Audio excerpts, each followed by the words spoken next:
You know how some shoes have their good points and their not so good points? Well,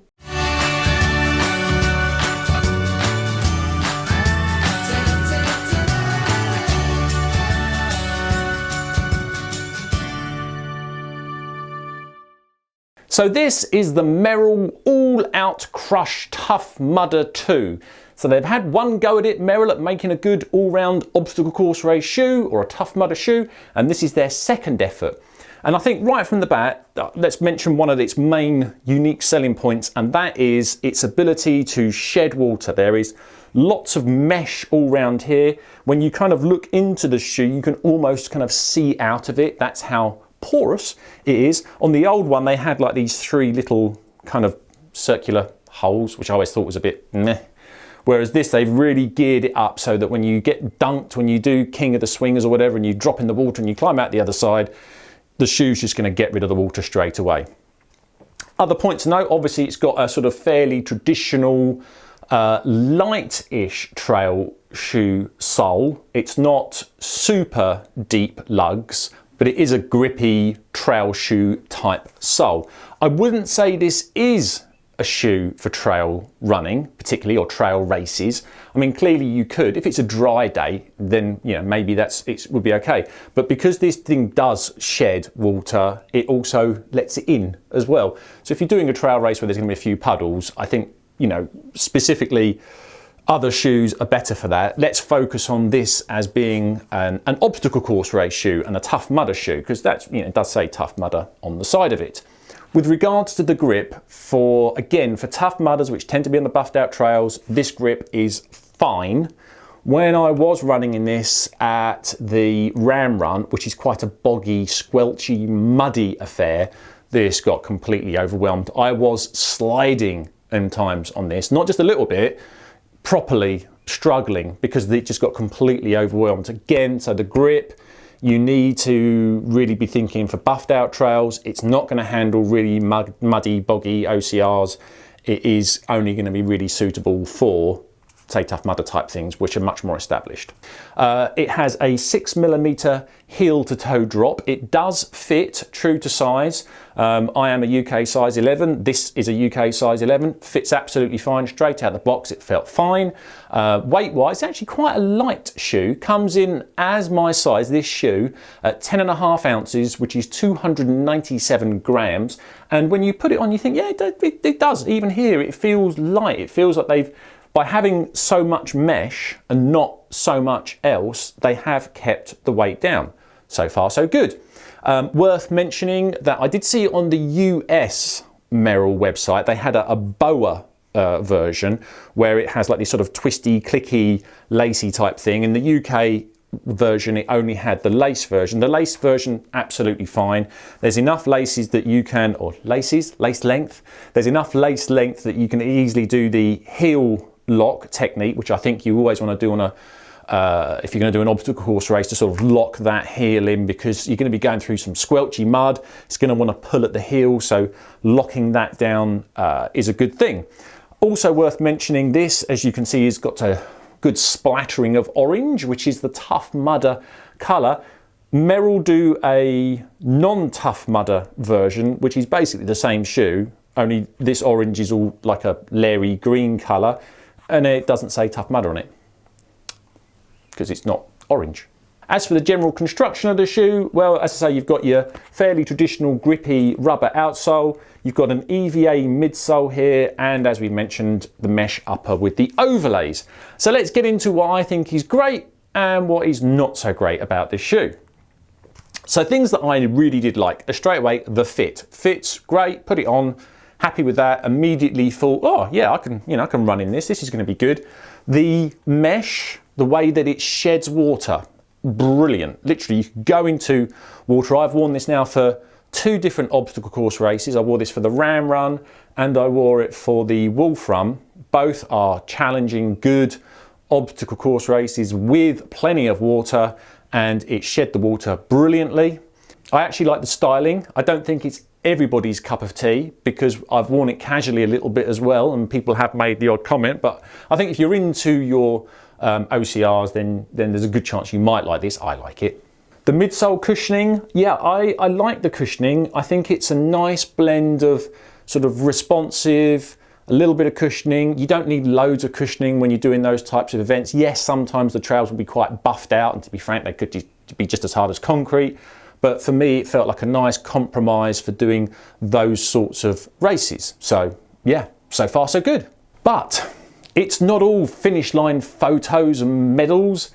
There are some things that left me really scratching my head.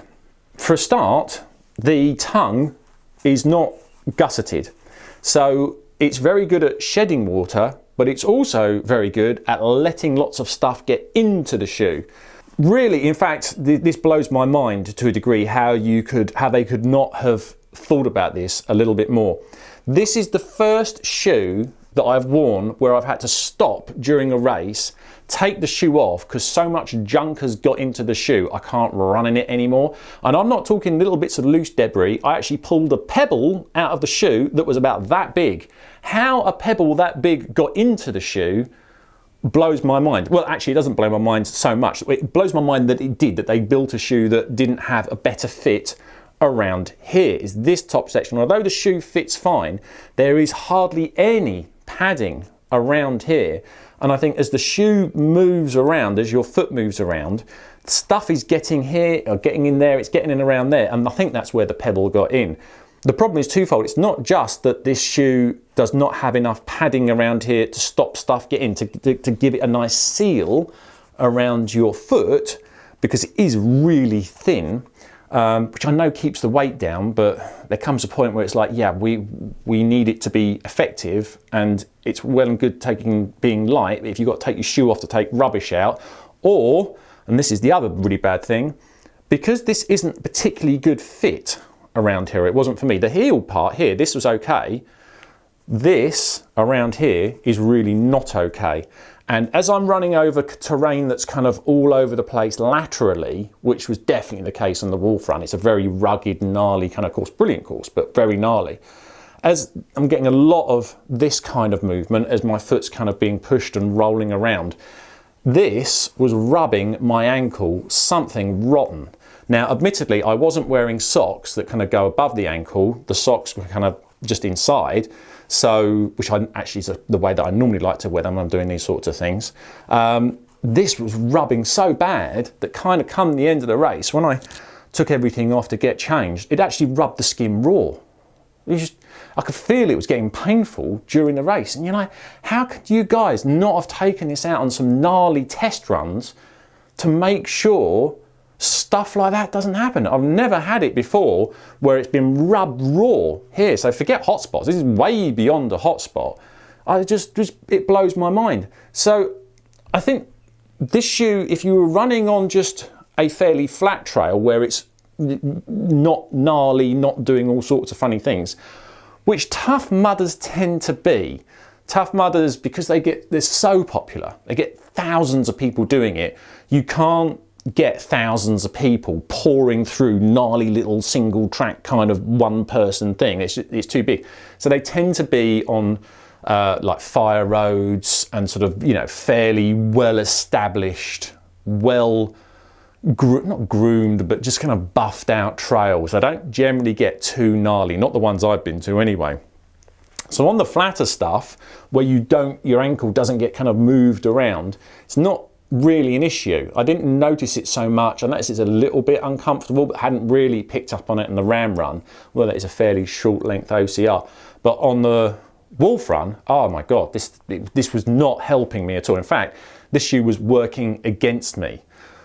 But I think if you only wanted a shoe for doing Tough Mudders, where the trails are wide and flatter and it's a less gnarly trail, then yeah, it's probably okay. I would definitely say wear a sock that goes above your ankle, just in case it does rub a little bit.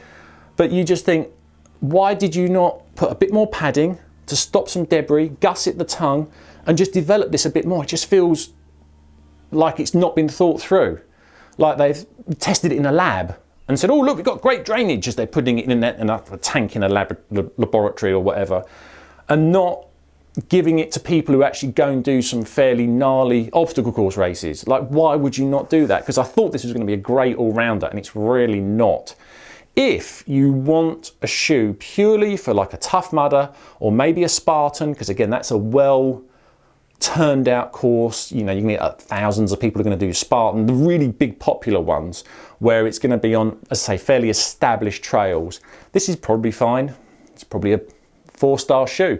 If you wanted a shoe to use on all different types of obstacle course race, I wouldn't recommend this. I mean, it's okay, maybe you'll get on with it, maybe a 3-star shoe.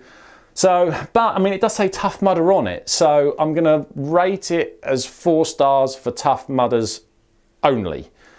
But I just think it's a missed opportunity. I think this could have been a really good shoe, because kind of all of this section, all of this and all of this is really good. It's just this bit that's not been well thought out, and improvements to the tongue and just a bit more thought on debris. So it just feels like a missed opportunity, like it could have been so much better and a pretty good all-rounder, but it isn't. So, yeah. Anyway, thanks for watching. I'll see you on the next one.